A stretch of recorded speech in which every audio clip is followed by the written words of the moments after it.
반갑습니다. 예, 반갑습니다. 2부의 사회를 맡은 김성훈 목사입니다. 제 목소리가 잘 들리십니까? 네. 1부는 하나님의 은혜의 시간, 카이로스의 시간이었다면은 하루가 천년 같았다면은 이제 2부는 클로스의 시간입니다. 하루는 24시간밖에 없습니다. 이제 박사님 들으시니까 짧은 시간이지만 시간을 잘 지켜가지고 이번 슈퍼가 잘 진행되도록 도와주시면 감사하겠습니다. 이 시간 2부를 시작하기 전에 황명진 박사님 나오셔서 기도하시겠습니다. 황명진 박사님. 먼저 한국교회 140년 전력을 맞이하다 포럼에 참석해 주신 모든 분들께 감사드립니다. 사실 이번 포럼이 누가 선교회하고 한국신학연합회가 공동 주최를 하는 건데 누가 선교회가 이제 주최를 하다 보니까 한국신학연합회가 잘 안 보여서 제가 대표로 여러분을 대표하겠습니다. 기도드립니다. 하나님, 한국교회 140년 전력을 맞이하여 포럼을 허락하실 주님께 감사드립니다. 한국교회가 지극히 어려운 지경에 지금 처해 있습니다. 하나님, 이 나라를 돌아봐 주시고 이 일을 위하여 포럼을 통하여 우리 한국에서 준비된 하나님께서 키워주신 귀한 사명자들을 아버지 세웠습니다. 아버지 은혜의 입술을 통하여 또 증거되는 말씀을 통하여 한국교회 140년 전력을 어떻게 해결해 나갈 수 있는지 포럼을 통하여 아버지 해결책을 허락하여 주옵소서. 지금 제1회입니다. 지금을 시작으로 더 많은 인재와 더 많은 석학들과 더 많은 신학자들이 참여함으로 인하여 한국교회가 변화하고 한국교회가 새로운 부흥의 때를 맞이하기를 원합니다. 하나님 이 일을 축복하여 주시고 또 이 일을 위하여 수고한 모든 분들을 축복하여 주시고 이곳에 함께 참석하신 모든 분들을 하나님께서 축복하여 주옵소서. 이 시간 전체를 주님께 맡기며 감사드리며 예수 그리스도 이름으로 기도드렸습니다. 네.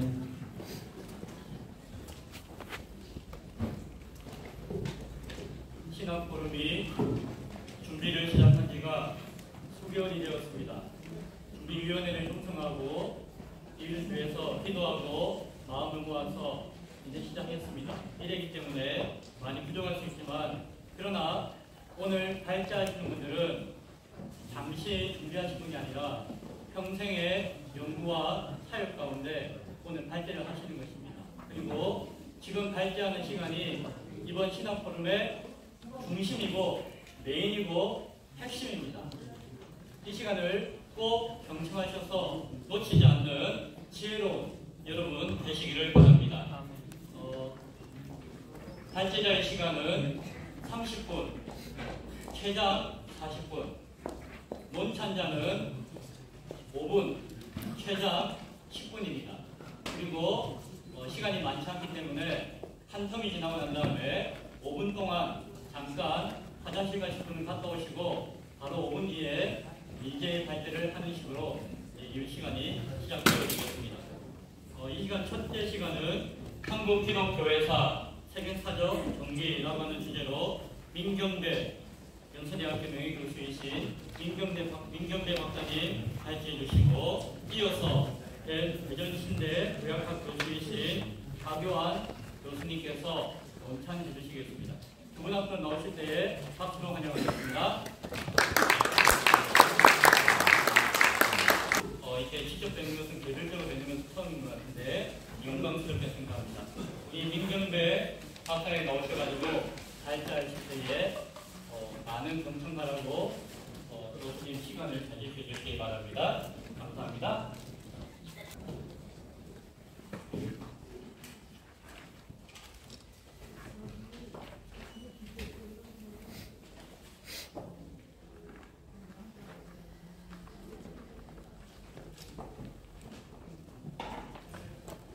반갑습니다.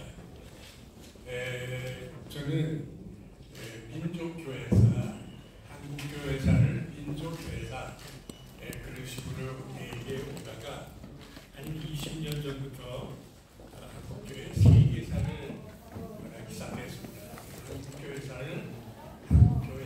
세계적인 이치에 서 있다. 이제 그런 말을 하고 있습니다. 기독교라고 하는 것은 실상과 증거의 신앙이다. 히브리서에 있죠. 실상과 증거라고 하는 거니까 실제로 일어나는 일, 우리가 손으로 만지는 일, 심지어 예수님조차도 하나님을 매달라 그러니까 내가 하나님이다 와서 만져봐라. 그러니까 하나님조차도 우리가 현실적으로 실제로 만질 수 있고 체험할 수 있고 경험할 수 있는 그런 실제적인 그런 존재다. 그와 같은 것을 말하고 있습니다. 따라서 신앙이라고 하는 것은 그 영국의 유명한 그 대주교, 칸터버리 대주교 윌리엄 캠프라는 사람이 기독교는 메토니안이즘이다. 기독교 말고 정말 물질주의다. 그렇게 얘기했습니다. 여러분 아시지만 예수님께서도 부활하시고 나서 제자들을 만나서 보통 인사하고 난 다음에 여기 뭐 먹을 거 없어? 그랬죠.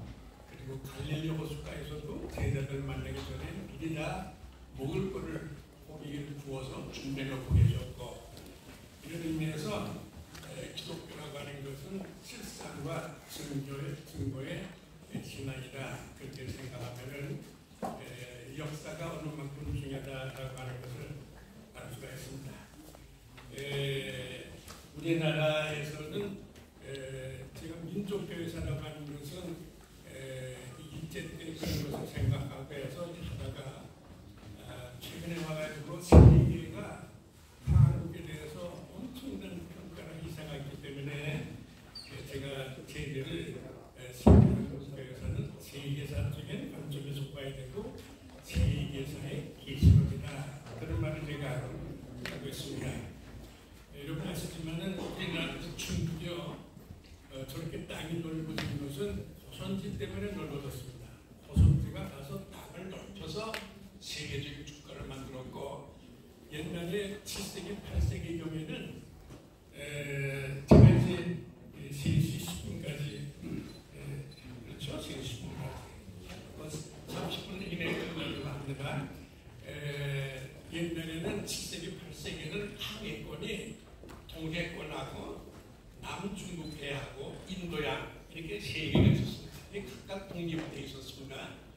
그러나 이 동해권하고 남중국해권하고 인도양 이 세 항해권을 연결시키고 관통한 사람이 장보고입니다.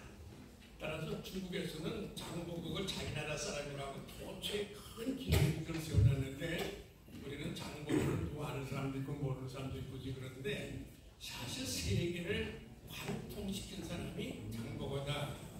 그런 말 하셨습니다. 여러분 아시지만은 마테오 리치보다도 200년 전에 세계 지도를 그리는 것이 한국입니다. 1401년에 고려가 망할 때쯤입니다. 그러니까 자기 나라가 망할 때쯤인데 우리는 세계 지도를 그렸어요. 1401년에 혼일, 옛날에는 세계를 혼일이라고 그랬어요. 혼일, 강리, 역대 국토지도라고 하는 그런 것을 그린 일이 있습니다. 대단한 거죠. 그러니까 우리는 세계를 처음부터 생각하기 시작했다. 그런 말이 되는 거고, 따라서 2006년에 일본의 개요대학 교수가 한국 사람에게는 일본 사람들이 못 가진 글로벌 스탠다드 DNA가 있다. 일본 사람들이 못 가진 그거가 중요하죠. 한국 사람은 세계적인 표준, 실용적인 유전자를 가지고 있다. 그런 말씀을 했습니다.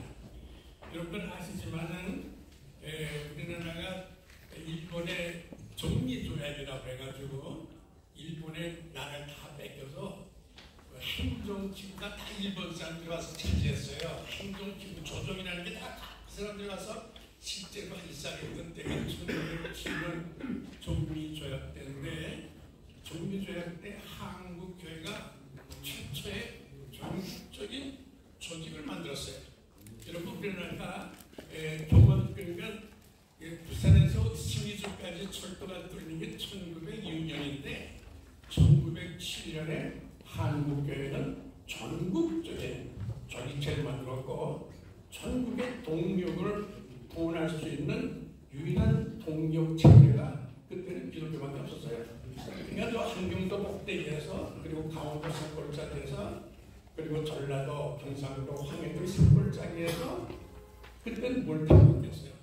다이버스 타고 냉물을 걸어서 평양에 모여가지고 유일한 전국적인 조직을 만들었을 때가 한국교회 동로회라고 했죠. 그때 노예 하나밖에 없으니까 그렇게 했댔습니다.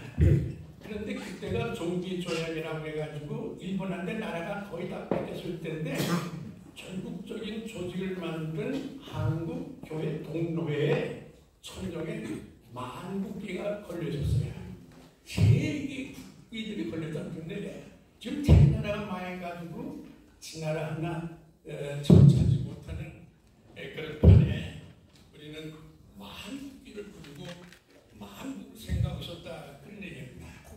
그래서 1907년에 바로 평양에서 성경 대붕이 일어났는데 그때 1907년에 평양 대붕이 일어났을 때 여러분들 다 아시지만은 일본이 여러 조그만 나라가 세계에서 제일 강하고 큰 나라다 다 싸웠죠. 요만한 나라가 제일 처음엔 세계 제국인 중국하고 싸웠죠. 1895년 초일전쟁 이겼죠. 1년 만에.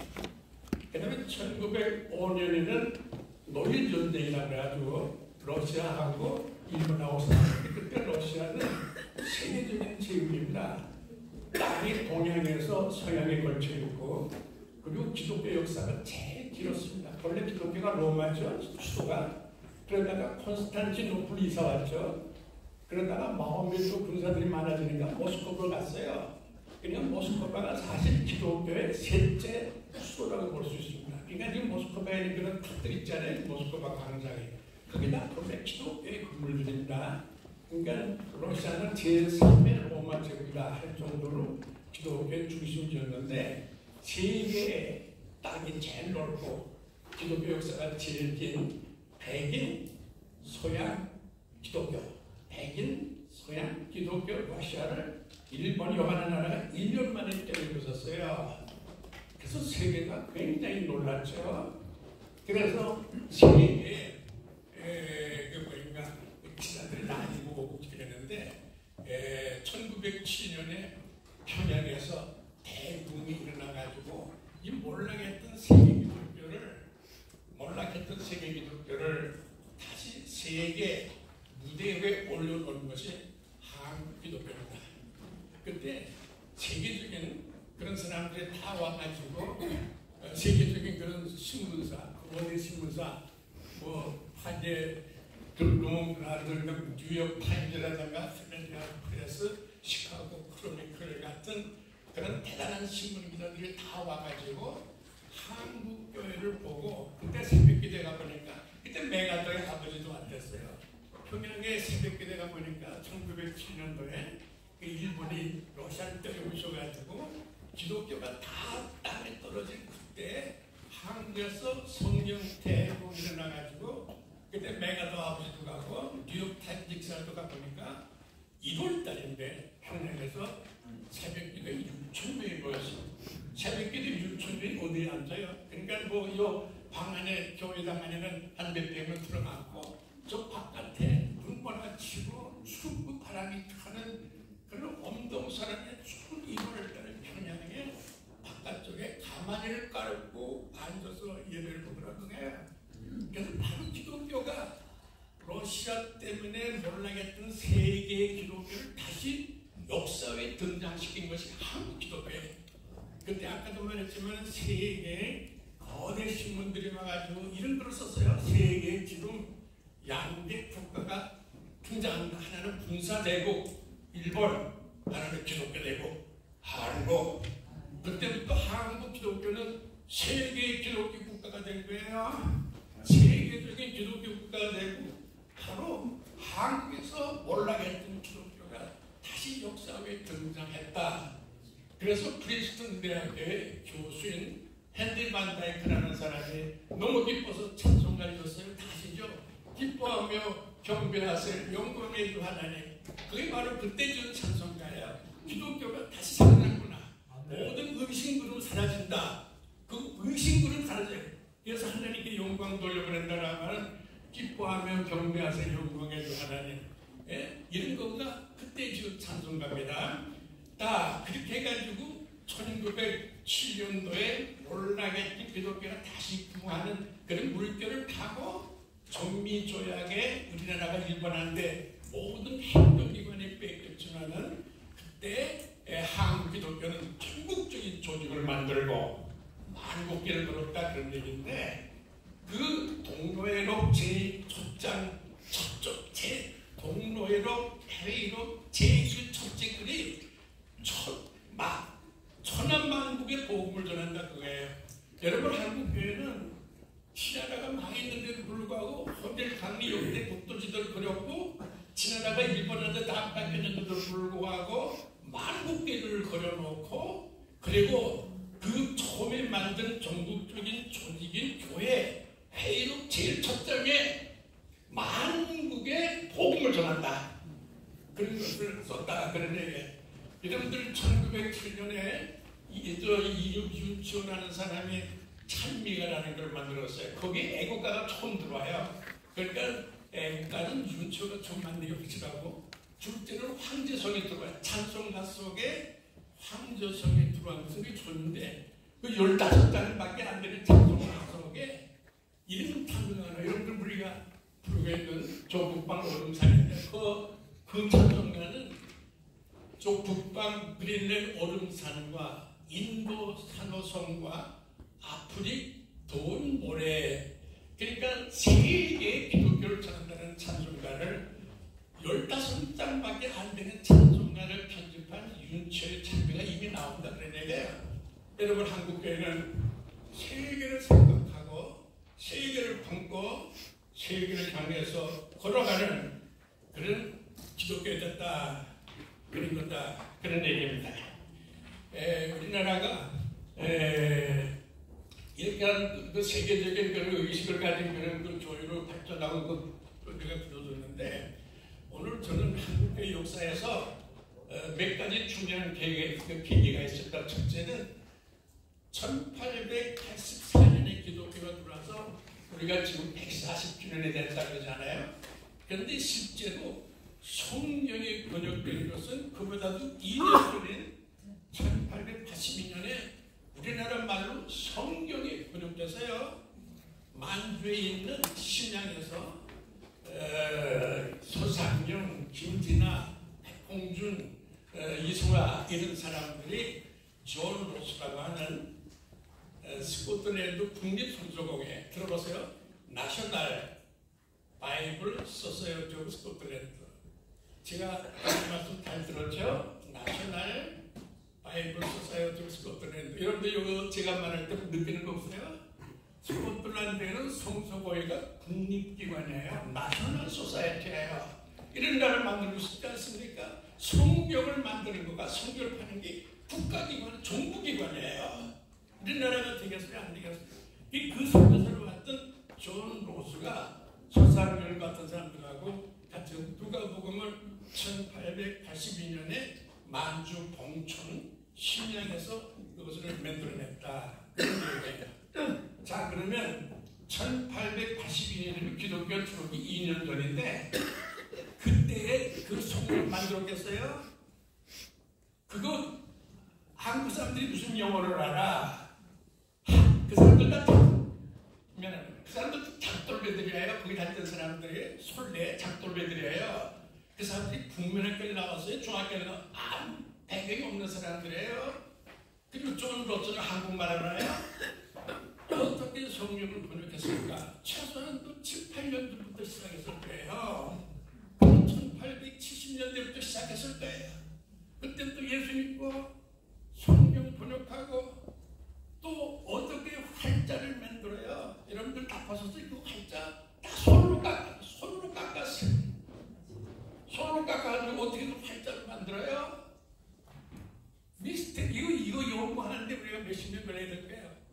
그래서 활자를 만들어가지고 인쇄사가 어디 있어요? 그러니까 일본 요코하마에 가가지고 한국에 가져왔다고 해요. 그러면 우리는 예수 믿는데 조금 더 시작하는 것이 예수 믿는데 성경이 필요하다. 내가 아주 성경을 촘촘히 만들어냈고 그 만들어내는 그런 과정에서 번역의 문제, 번역의 문제 있잖아요. 무슨 영어를 알아요? 한문을 제대로 알아요? 그 사람들이. 단문들이. 좀 무슨 한국말 알아요? 활자는 되게 만들고 일세는 그러니까 서상님은 일본에 가서 그것을 찍어가지고 배 가져가지고 어깨에다가 뒤에다 메고 다니면서 전국에 다니면서 팔았어요. 그래서 그는 밤에 요관에 들어와서 자는 하나님께 감사하고 이것을 내가 전국에 전파하겠습니다. 그러니까 1882년에 벌써 2만 권의 성경책이 전국에 퍼졌다 그런 거고 다 걸어다니고 대구제 타고 다니고 내 문을 걸었어. 걸어다니면서 성경을 보고 싶었고 이것이 기독교를 힘있게 하는 힘이 없시다. 이런 힘이 한국교회를 어느 세계적인 교회로 만들었다. 그런 얘기입니다. 이렇게 해서 1882년에 성경을 만들었는데요. 제가 오늘 1882년에 얘기하다가 끝을 내도 권한이 있다고 생각합니다. 1882년에 태국계를 만들었습니다. 여러분들 태국계 보셨죠? 태국계는 1882년에 박영효가 이렇게 됐습니다. 1882년에 제가 얘기를 아주 체계적으로 해야 되는데 1882년이 한국 근대화의 창세기입니다. 왜냐 그러면은 군의 현대화가 그때 있었어요. 군의 현대화. 현대화 하려면은 군대가 현대화해야 돼요. 근데 한복 바지 저거 입고 무슨 군대가 싸워요? 그러니까 일본 교관을 데리다가 근대적인 그런 군대를 만들면서 했더니 그게 싫어가지고 이모곤란이 생겨났어요. 그러니까 1881년은 군대화를 했던 그런 건데 그때 일본 군대에 대해서 일본식 군대 훈련에 대해서 불만을 가졌던 옛날 군인들이 반란을 일으켰던 것이 이모곤란인데 그때 일본 군대 교관을 죽였어요. 그래서 우리가 그 일본에 사제사를 보낼 때 박영효가 갔는데 그 박영효의 이모곤란 때문에 죽게 되었던 민비를 몰래 등에 업고 여수에 피난시켜줬던 이수종이라는 사람을 같이 보냈어요. 그럼 이수종이라는 사람하고 박영효하고 한 5명이 일본 육군 교관을 죽인 그 죄를 사죄하기 위해서 일본에 가는데 일본에 갈 때 그 배구에서 태국기를 만들었어요. 여러분 태국기를 그때 처음 만들었는데 박영효 혼자 만들었겠어요? 거기 가던 사람들이 다 모여서 일하면서 만들었을 때니까 이수종 같이 만들었다고 해요. 태국기 보셨어요? 여러분 어느 나라든지 그 국가는 그 국가의 상징입니다. 자꾸 이게 좀 마이크가 괜찮아요? 미안합니다. 일본은 해가 떴다 그래가지고 해밖에 없어요. 일본의 국기의 비밀은요 어둠이 없어요. 우리는 해가 있고 어둠이 있죠. 기가 막힌 여러분 미국의 국기는 미국을 상징해 47개도가 거기 있잖아요. 그죠? 이렇게 그리고 빛난다 그거예요. 그런데 모든 국기들은 다 그래요. 그런데 한국의 태국기는 우주적이야. 거기에 건건 감리가 있죠. 음양이 있죠. 우리는 세계 우주 질서를 국가의 국기로 삼았어요. 거대한 민족입니다. 무슨 태백산, 백두산, 동해 이런 거가 아니에요. 온 우주, 건건 감리, 음양, 세계 질서, 세계 정신을 우리는 국가의 국기로 삼았어요. 이런 거대한 민족이었다. 여러분, 우리요 국경일마다 집에다가 태국기 걸어요. 여러분 잘 들어보세요. 이 태국기를 만들어가지고 제일 처음에 하늘 높이 20-30m의 장대 같은 국기들을 세워가지고 태국기를 달기 한국교회예요. 네. 여러분 우리나라 제일 처음에 교회가 솔레교회라고 있죠. 솔레교회 사진이 지금 인터넷에 나와요. 보세요. 그 기와지 거기에 20m, 30m의 장대 같은 국기대가 있어. 우리 교회는요 처음부터 십자가 태국기를 달았어요. 그 옛날에 지나가다가 어디가 교회야 그러면 성교사 어디가 교회야 그러면 우리가 지나가 저 동네 저기 그 잡대 높이 태극기 단대 있잖아요. 거기가 교회예요. 태극기 단대가 교회 옵시다. 애국자, 애국의 정신, 한국의 정신, 그리고 아까도 말했지만 세계의 정신을 가진 태국교를 드럽게 달았던 것이 한국 교회였다. 그런 얘기입니다. 그러니까 아까도 말했지만 박영희와 골목에서 쪽에 이수정도 같이 만들었다고 해요. 대수미 같이 벌써 만들었지 박영희가 혼자 들어가서 만들었겠어요? 그래서 이수정이가 일본에 가서 공부하는 동안에 너무 똑똑해서 동경제국대학에 교수가 됐어요. 그때는 동경제국대학이나 개성대학이라고 했는데 거기에 교수가 됐어요. 그래서 그는 일본말에서 영어에서 또 한국말로 성경을 번역했어요. 그러니까 일본에서 일본을 둘러가지고 들어오던 선교사 언도우드가 일본에 들러서 이수저희가 번역한 마가복음을 들고 한국에 들어왔어요. 선교사가 그 나라에 가면서 그 나라 말로 번역된 성경을 들고 들어간다는 한국 분이시다. 우리 국민 들었어요. 선교사가 만든 게 아니에요. 우리의 힘이 그런 데 있어요. 여러분 성경 보세요. 여기다가 절미라고 그랬지만 우리는 아침을 맡고 있어요. 구약성경 보면은 저녁이 되면 아침이죠. 아침이 되니 저녁이 아니에요. 우리는 어둡고 오염돼서 새 아침을 맞는 창세기의 정신을 이어받아서 새로운 나라를 만들기 위해서 처음부터 태국인 만들고 성경 만들었던 그런 민족이다. 그런 거예요. 그 다음에 1882년이 한국 기독교의 창세기다 하는 이유는요. 1882년에 우리가 한미 수요조약을 만들었어요. 그때 미국은요 세계에서 제일 강한 나라입니다. 제일 부강한 나라예요. 미국은 1882년에서 1888년까지 요 몇 년 사이에 세계적인 가장 부강한 나라가 되었어요. 그런데 미국이 세계에서 가장 부강한 나라가 됐을 적에 한 것이 첫째, 하나님 감사합니다. 그래서 찬송가를 다 줬어요. 여러분들 지금 찬송가 보면요. 찬송가 왼쪽에 날짜가 있어요. 미국의 날짜 보세요. 다 그때 적었어요. 미국은 세계적인 나라를 만들고 나서 처음에 소리가 주님이시다 그랬어요. 기억나요? 주님이시다. 베드로가 고기를 많이 잡고 야 이거 우리 고기 많이 잡았네 그러지 않고 주님이시다 그랬죠. 미국은 자기들이 세계적인 최강의 나라가 되었을 적에 미국 하나님 주님이시다 그래놓고 제대로 찬송가를 줬어요. 그리고 외국 선교사를 보냈어요. 미국의 외국 선교사를 보낼 적에는요 동부의 명문가에 명문대학에 25세 새파란 그날 신명 태국에서 성경을 받은 여러 놈들만 보냈어요. 따라서 미국에서 이 젊은이들이 외국감으로 미국에 걸려 휘철 정도에 그런 젊은이들만 외국에 보냈어요.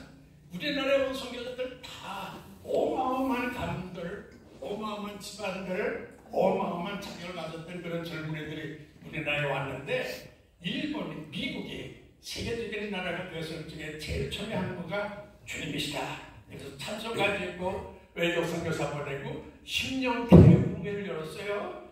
그래서 문열로서 다시 그때 무등이 무일사를 해가지고 미국의 강력한 그런 세계적인 국가가 되면서 10년 대국회를 해서 세계적인 기독교 국가가 됐던 그런 나라인데 그러니까 세계에서 제일 부한 나라가 미국이고 1882년 한미 수요조약을 맺을 적에 그때 한국 세계에서 제일 가난한 나라예요.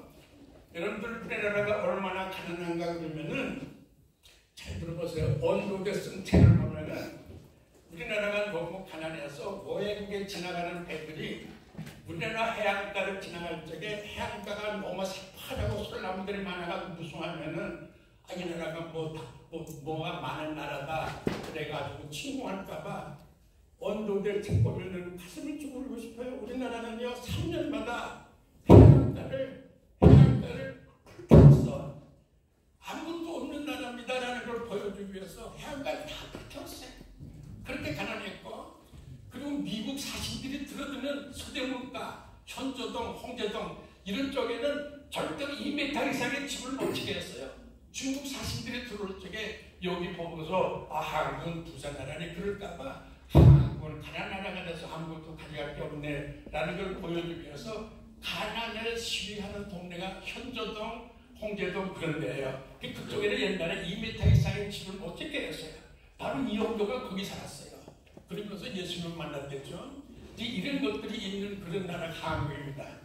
근데 한국은 아펜설라가 한국 아펜설라 아시죠? 한국이 얼마나 가난한가 그러면은 절간에 샌디처럼 가난하고 여우처럼 아주 앙숙이 있고 돼지처럼 탐욕이 있다. 그런 것을 돼지처럼 탐욕하고 아주 앙숙을 품고 그리고 절간에 생겨처럼 쥐가 왜 절간에 가요? 절간에 몸을 겠다고. 그래서 제일 가난한 걸 나타내는 쪽에는 절간에 생기라고 그러는데 아펜설라는 절간에 생기처럼 가난한 나라가 한국이라고 그랬어요. 이렇게 가난한 나라입니다. 근데 그런 가난한 나라하고 세계 제일 풍한 나라가 마주 앉았어요. 중국이 나서가지고 한국 놈들 상대가 안 되니까 자기네 대신하겠다 그러니까 미국이 아니야 한국도 독립국이야. 그러면서 마주 앉았어요. 그리고 대단을 했어요. 세계 제일 부산 나라 미국하고 세계 제일 가난한 나라 한국이 대조했어요. 네. 미국이 이렇게 했어요. 그리고 잘 들어보세요. 이 대사를 나서 조약을 맺고 난 다음에 한국 대신들이 미국 밑에서들이 미국 갈 때 미국의 제일 큰 트렌트 함이라고 하는 플름에다가 태워가지고 가고 올 때는요 걔들 태워가지고 우리 유미 대사들 데리고 유럽 다 구경시켜주고 상해 둘러가지고 중국 사람들 보라고 우리가 한국을 이렇게 대접해 보여주고 동경 가지고 보여주고 그리고 데려왔어요. 우리가 한국을 이렇게 사랑한다. 한국 대신들이는 이렇게 한다 그래가지고 세계에 보여주고 중국 앞에 보여주고 그리고 일본 앞에 보여주고 데리고 들어왔어요. 그런 일본이 미국이 한국하고 미국 한국하고 가난한 세계에서 제일 가난한 대사지 이렇게 예? 그리고 공사관을 세우죠. 외교관계를 맺으면 공사관을 세우잖아요. 그 공사관을 세웠는데 공사관이 북쪽에 공사관을 하고 서울의 공사관이 동쪽이에요. 가슴 아프리는 눈물 나는 세상에서요. 중국이 그때는 세계적인 나라 그 나라하고 너하고 꼭 같다. 이렇게 대접해 미국이에요. 그리고 미국, 한국인, 그리고 대사관, 공사관에 그 주택들도 그 종덕이 있잖아요. 자기들 뭐 연하나 집 짓지 않고 그 한국집, 기와집 하나 사가지고 거기 묵고 이러면서 한국을 지금까지 도와줬고 6.25 때 도와주고 그런 얘기를 우리가 뭐 도면할 필요가 없는 거죠. 자 이렇게 해서 1882년은 국내 현대화, 태극기 만들고 성경 만들고 그리고 한미 조약이 맺어서 또 그리고 마지막으로 하나는 우리나라에 왔던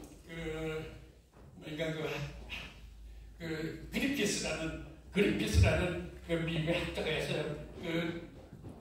뉴스 브란스위크 신학교 다녔던 그런 사람인데 일본에 와서 일본에서 동경 제국당에서 발악기고 한국에 좀 여러 번 왔다는데 그 사람이 한국에 관한 제일 처음에 책을 썼어요. 과학적인 책을 후투노트 다 달고 그리고 지도도 다 그리고 하는 한국에 대한 최초의 책을 쓴 사람이 그리피스다 그런 얘기입니다.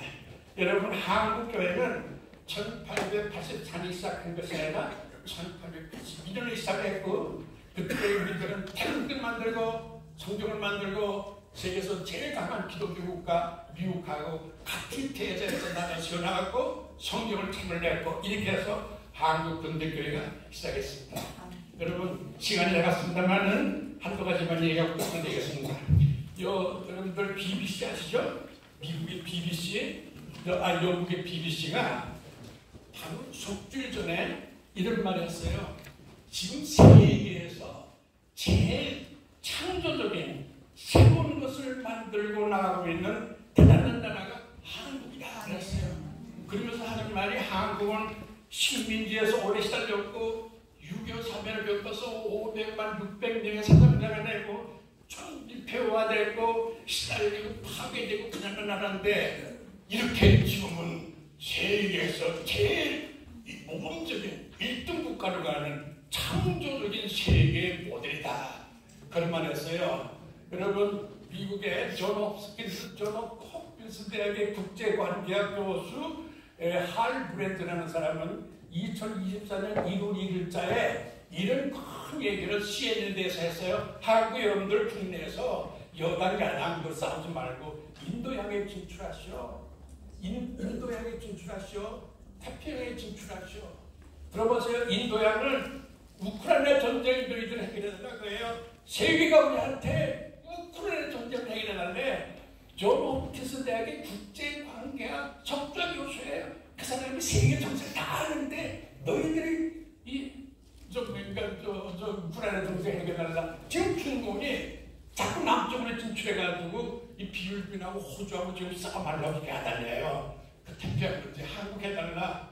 여러분 세계가 한국을 향해서 창조적인 세계 1등이다. 그리고 제일 무서운 지금 중공의 문제, 러시아의 문제 너희들이 해결해달라. 그렇게 얘기를 하고 있는데 이것은 한국 기독교로 말미암아서 거대한 국가가 된 한국에 대해서 하는 얘기입니다. 자 들어보세요. 2010년 8월 1일자에 뉴스위크에 2010년 8월 1일자 뉴스위크에 이런 글이 났어요. 한국은 초대교회에서 로마 제국의 콘스탄틴 태제가 하였던 것 같은 일을 금세기에 해낼 것이다. 이런 기대를 가지고 있는 나라가 한국이고 한국교회 올시다. 네. 감사합니다.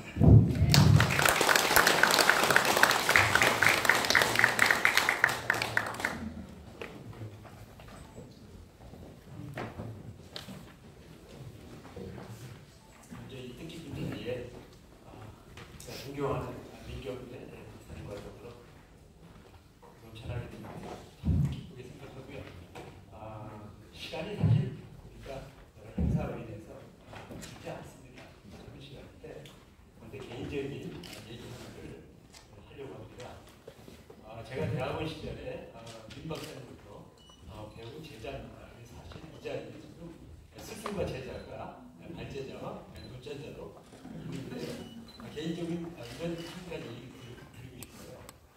제가 이제 그 한국교회사를 민 박사님 통해서 배우면서 이용도 목사님의 예수사랑 그리고 김교신 선생의 성서사랑을 배웠어요.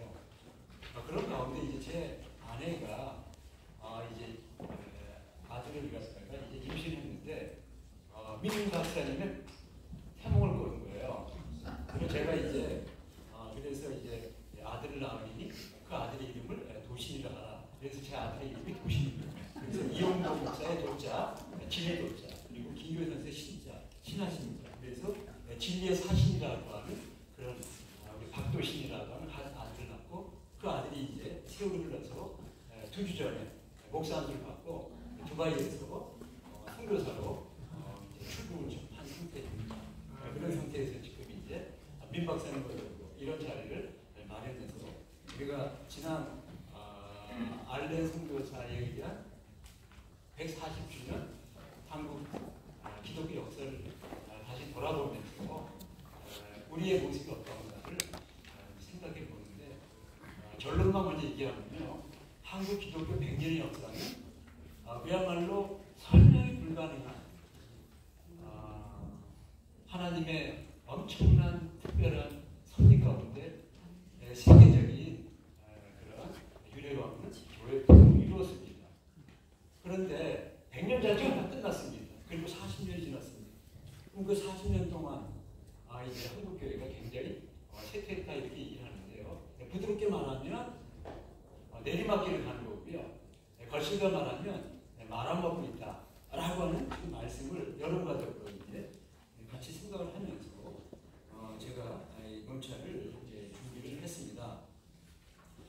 그러면서 이제 저 개인적으로는 구약을 전공한 학자이지만 한국교회사 민경배 박사님으로부터 배운 이후부터 저는 사실은 마음속 깊은 곳에는 제가 전공이 역사입니다. 하나님께서 이제 교수 은퇴를 하고 두 권의 책을 제가 썼습니다. 그래서 하나님의 시나리오, 이 조선의 최후라고 하는 1,000편이 넘는 책을 썼고요. 이어서 이제 우리 보통 통신도 쉽게 이제 각주가 없는 책을 다시 좀 읽기 쉽게 하기 위해서 선리사화는 한일 근대사라고 하는 제목으로 한국과 일본을 비교하면서 하나님께서 그 100년의 역사, 그 후에 사실 지났지만 하나님께서는 일본을 근대화시켰고 한국을 복음화시키는 하나님의 그 놀라운 섭리 가운데 전혀 다른 두 민족이 갖고 그 다른 길을 갔던 이걸 통해서 하나님께서는 우리 민족을 향한 당신의 놀라운 특별한 섭리가 있다라는 것, 그런 글을 이렇게 썼습니다. 그리고 오늘 이제 뭐 시간에 제약이 있으니까요, 제가 그 30쪽 우리 이 책의 이 한국을 30쪽 여기부터 35쪽까지 썼는데 먼저 서론만 먼저 읽어보고요. 그다음 마지막 34쪽을 좀 한번 읽어보고 시간이 되면 조금 간단한 얘기를 좀 드리려고 합니다. 읽어봅니다. 존경하는 김 박사님의 발표 읽고 이렇게 첫 인상은 한국 개신교 140주년, 카톨릭 240년이죠. 선교 역사는 한마디로 절망 속에서 희망을 품고 눈물을 흘리며 시를 풀어나가는 시인의 발걸음, 그것이었다. 그리 길지 않은 역사라고 할 수 있지만 그것이 남긴 절망과 희망의 발자취는 차라리 한편의 장대한 대사슬이었다. 논찬자의 표현으로 이 세상에 이런 드라마는 없다고 할 정도로 하나님이 써진 최고 감동의 장시한 대화 드라마로 말하고 싶다. 그런 논자는 하나님의 신화를 조선의 최후, 성리상은 한일 근대에서 한편의 드라마 조선의 최후를 일본인에 의한 식민사관으로 쓰면 졸작이 되고 한국인에 의한 민족사관으로 쓰면 편작이 되나 우리 민족을 지극히 사랑하시는 하나님에 의한 성리사관으로 쓰면 최고 감동의 명품 드라마가 된다는 말을 했다. 왜 그런지를 지금부터 살펴보도록 하자. 아편전쟁 1840년부터 태평전쟁 1045년에 이른 105년의 역사는 일본이 성립증이 날 정도로 눈부신 근대화 문명이 이루어 세계 열강에 진입한 반면 한국은 근대화 지각생이 되어 일제 식민지배를 당하며 온 세계에 흩어져 디아스포라라고 하는 최악의 시간을 보내야 했다.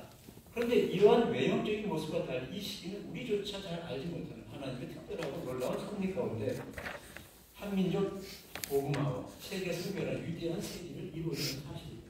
어쩌면 이런 설명이 불가능한 일이 아닐 수 없다. 그래서 발제자의 제목에서 분명히 보여주듯이 한국 기독교에서 나타난 세계사적 정기라는 글의 처음부터 끝까지 하나님 우리 민족에게 어떠한 놀라움을 행하였으며 이를 바라본 많은 외국인들이 놀라운 발언을 하고 있음을 적시하였다. 논자는 발제자가 언급한 한국인, 한국교회의 세계사적 사명을 중복하지 않고 다른 말로 부연 설명하면서 우리의 과제와 과거, 현재 그리고 앞으로의 과제를 제시해보자 해놓고요. 제가 이제 하고 싶은 얘기는 세 가지예요. 하나는 이제 한민족, 한반도, 그리고 한국교회. 그래서 이제 그 33쪽에 짧은 글 하나 이렇게 썼어요. 제가요. 그거 한번 읽어보죠. 세계의 한, 한반도 보석 같은 땅, 서쪽의 가나안 땅을 대신할 동쪽의 가나안 땅이어라. 한민족, 보배로운 백성, 선민 이스라엘을 대신할 이방의 빛으로서의 새 언약 백성이여라. 한국교회, 보화 같은 교회, 선조들의 피와 땀과 눈물의 기도로 세워진 거룩한 성전이여라. 한반도, 한민족, 한국교회. 이제 일어나 빛을 발하라. 내 영광이 내 위에 임하였도다. 그 위에 이제 맨 위에 보면요, 이렇게 돼 있어요. 뿌리 문화로 시작했으나 피눈물에 범벅된 지난 우리의 역사는 이를 위해 준비된 역사였다. 어느 한 구퉁이도 버릴 곳이 없다. 시행착오와 고난이 있었기에 우리의 지난 날은 준비된 역사가 될 수 있었다. 이런 시각으로 보면 우여곡절을 겪은 우리 역사는 잘 짜진 한편의 드라마였다. 우리는 우리의 역사에서 이것을 보고 이것을 만나야 한다. 이제 떨쳐 일어나서 이 큰 일을 해야 한다. 이것이 우리가 할 일이다. 우리는 한국 개신교 선교 140년이라는 뜻깊은 역사 시점이 서 있다. 이에 우리는 한국교회의 새로운 부흥과 세계 복음화를 위해 지난날 한반도에 불어닥쳤던 강력한 성령의 바람, 1907년에 있었던 평양 성령 대부운동이 다시 한번 휘몰아쳐오기를 간절히 소망한다. 부하옵나니 불길 같은 성령이여 다시 한번 한국교회에 뜨겁게 임하소서. 부하옵나니 태풍 같은 성령이여 다시 한번 한국민족에게 강하게 임하소서. 그걸 제가 써봤고요. 다시 이제 우리가 그 30쪽에 밑에서 두 번째 글을 한번 제가 읽어볼게요. 한반도에 기독교 복음이 상륙한 19세기 말에 한민족의 모습이 어떠했는가를 아는 것은 대단히 중요하다. 한국을 서양에 소개한 윌리엄 리피스, 코리아 더 커밋 네이션이라고 하는 코리아, 은들의 나라, 여기에서 또 로엘의 조용한 아침의 나라라고 하는 그런 책에서 조선을 중국에, 미국에, 일본에 다른 여러 서구 열강에 어떻게 소개했는가.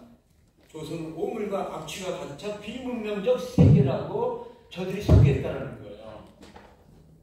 조선은 중국의 속국이며 중국과 일본 사이에 끼어있는 변방에 불과한 가난하고 미끼야 지저분한 나라로 소개했다. 특히 헐버트는 조선 사람보다 더욱더 조선을 사랑한 정말 유일한 사람 가운데 한 사람이라고 얘기할 정도로요. 대단한 분입니다. 근데 이분이 이제 조선에 와서 보니까 나라의 주권조차 위기에 처해있고 사람들 가난하고 서울의 거리는 더럽고 형편없는 나라에 불과했다. 특히 1886년 우리나라 알렌 선교사 이후 2년 후에 들어왔을 때에 콜레라가 창궐해 수많은 사람들이 매일같이 죽어나갔고요. 그 죽은 시체를 갖다 장례를 치지 못해가지고 이렇게 이제 산에다가 던져버리든지 길거리에 이렇게 거적을 덮어놓든지 그러면 이제 개가 와 뜯어먹고 새가 와 뜯어먹고 그런 모습들을 보면서 사람들의 옷은 때 찌들었고 이가 들끓었고 몸에는 고약한 냄새가 진동했다는 거죠. 이런 조선의 사람들의 모습을 보면 서양 사람들에게 과연 조선은 어떤 나라인가를 감히 짐작하고 남는 거죠. 그야말로 400년 전 세종대왕 시절에 찬란한 문화, 문명이 이뤘던 위대한 세계를 찾아볼 수 없고 가난과 질병, 무지와 온갖 차별적인 인생에 묶인 야만, 원시 비계의 나라로 전락해 있었다는 거죠. 민 박사님 말씀한 대로 세계 최부강국인 미국과 이렇게 원시 야만 같은 조선을 이렇게 비교할 때 그런데 이 민족을 사랑해서 무수히 많은 선교사님이 이 땅에 보내줬다는 걸 이해할 수가 없어요. 더욱이 이제 조금 더 얘기하겠지만 프랑스 외방 선교에서 이 나라를 갖다 약속의 땅이라고 믿고 이 나라에 오면 제국이고 또 잡히면 선교가 안 되는 이 땅에서 목숨을 잃을 수밖에 없는 그런 나라임에도 불구하고 저들이 왜 이 땅에 그렇게 오지 못해서 난리를 피웠는지 이해할 수가 없는 현실이 이 땅에 일어났다는 거죠. 한대몰 넘어가서 보면 헐버트가 23 청년으로 조선에 처음 왔을 때 서울에는 서양인이 70명 정도의 가족들이 있었습니다. 근데 그 선교사조차도 대부분 우리나라를 부정적으로 보고 있었습니다. 이들 가운데 상상되는 조선의 나라를 유지할 능력이 없으면 일본의 지배를 받는 것이 차라리 낫다고 생각했고 일본 편에서 활동한 사람도 많이 있었다는 것이 현실이었습니다. 그런데 헐버트는 조선인들은 복음을 받을 준비가 되어 있으며 조선인들은 현재 세계를 지배한 인구를 세트민족을 닮았으며 조선인들은 이 세상에서 이상과 현실을 좋아할 수 있는 유일한 민족이며 특별히 세상의 역사를 바꿔놓을 걸 생각했습니다. 또 놀라운 것은 그가 한국 역사에 관심을 가지고 우리 한국의 어떤 그 선비라든가 뭐 학자들보다도 먼저 한국 역사를 써놨다는 거예요. 방대하게. 앞으로 복음의 언어가 된 한글을 세계에 알리는 일이에요. 그렇게 열심히 해가지고 한글이 세계의 가장 위대한 문자라는 사실을 세계에 알렸던. 그런데 그것이 100년이 지나면서 한국어가 세계에서 가장 위대한 언어였다는 것을 밝혀지고 그것이 복음으로 이렇게 번역이 되고 세계에 알려지면서 하나님이 쓰시기 위해서 우리 민족은 이렇게 한글이라는 세종대왕의 그 업적을 통해서 한글이 개발되고 근데 선비들이 한자를 쓰면서 우리가 계급을 지키려면 한글 쓰지 못하겠죠. 그것도 다 하나님의 뜻 가운데서 400년 동안 묶어놓은 거죠. 그런데 이제 100년이 지났을 때 한국은 세계를 놀라게 할 교회의 부흥과 성교 개국이 되었다는 사실이죠. 근데 3번의 그 내용은 방금 얘기했던 프랑스 정교의 부르게로부터 시작해서 그 다음에 이제 그 모방, 샤스당, 앙베르 주교 이런 분들이 오셔가지고 이제 한국인의 그 세 사람, 김대건, 최방직업, 그 다음에 이제 그 퇴양금 신부를 갖다가 이제 막걸리 데려가서 공부시키고 신부 데려오고 그러면서 이들은 또 이제 박해를 받아가서 이제 이 땅에서 순교하죠. 그리고 이제 그들의 그 순교와 또 이제 대원군의 그 엄청난 병이 박해를 통해서 1만 명 이상의 그리스도인들이 이 땅에서 피 흘리면서 절투산 옆에 한강변에 완전히 그냥 피가 물들었던 그런 순교 역사가 있었기 때문에 이 땅에 이 개신교가 들어왔을 때 또 다시 박해가 있었음에도 불구하고 이렇게 그들의 많은 그 수고와 헌신 속에서 병원이 세워지고 학교가 세워지고 또 교회가 세워지면서 100년이 지났을 때 세계를 깜짝 놀라게 할 위대한 교회 부흥의 역사가 있었다는 거예요. 그런데 100년 잔치를 우리 했습니다. 그러고 나서 그때부터는 이제 성경의 가치관을 빈다는 그리고 이제 하나님 기뻐하지 않는 목회자의 어떤 비리 세상에 우리가 빛과 소금의 역할을 못하는 그리스도인들의 그 여러 가지 이 빛나는 모습들이 한국교회 오늘 이런 현실을 우리가 이제 맡게 되면서 절체절명의 위기 속에서 어떻게 하면 한국교회를 다시 세울 수 있을까? 그 절벽을 마주하는 특별히 우리의 무슨 뭐 코로나 상황이라든가 아니면 무슨 뭐 그 고령화 사회 저출산의 문제 또 우리의 좌우 양쪽의 그 이념의 갈등 뭐 등등의 무수히 많은 문제 속에서 한국교회와 또 신학교회 위기 상황 속에서 우리는 이제 어떻게 할 것인가 라고 하는 고민 속에서 우리는 오늘 이 현재 자리에 서 있고 이 포럼을 이제 하고 있는 것입니다. 그러면 33쪽에 거기에 그러면 우리가 그 이 교회 위기 상황 속에서 무엇을 해야 되는가 해서 제가 세 가지를 제안하려고 합니다. 첫째는 자랑스러운 교회 역사를 되돌아보면서 그리스도의 자기 정체성을 위한 의식화작을 요청됩니다. 우리의 역사를 다시 공부해야 거예요.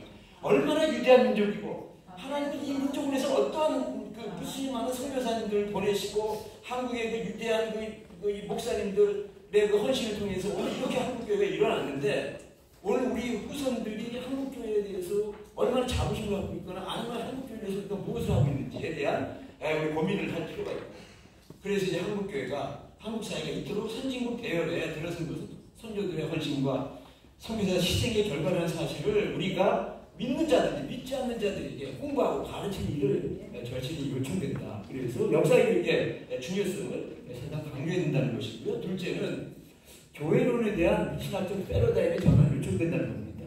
삼성의 제2회장인 이건희 씨는 신경영이라고 하는 것을 1993년 주창하면서 30년이 지났습니다.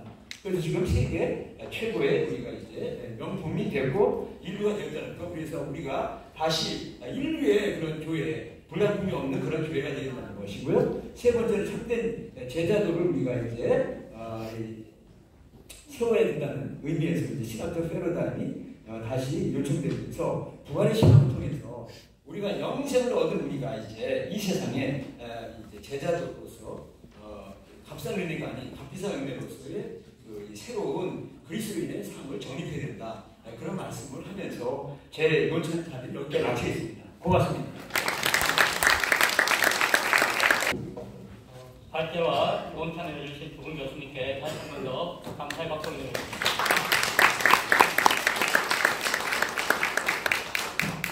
네, 발제자가 7분을 저장해 주셨고 논탄자가 7분을 더 쓰셔가지고 시간이 다 맞았습니다. 잘 지켜주시고 쉬는 시간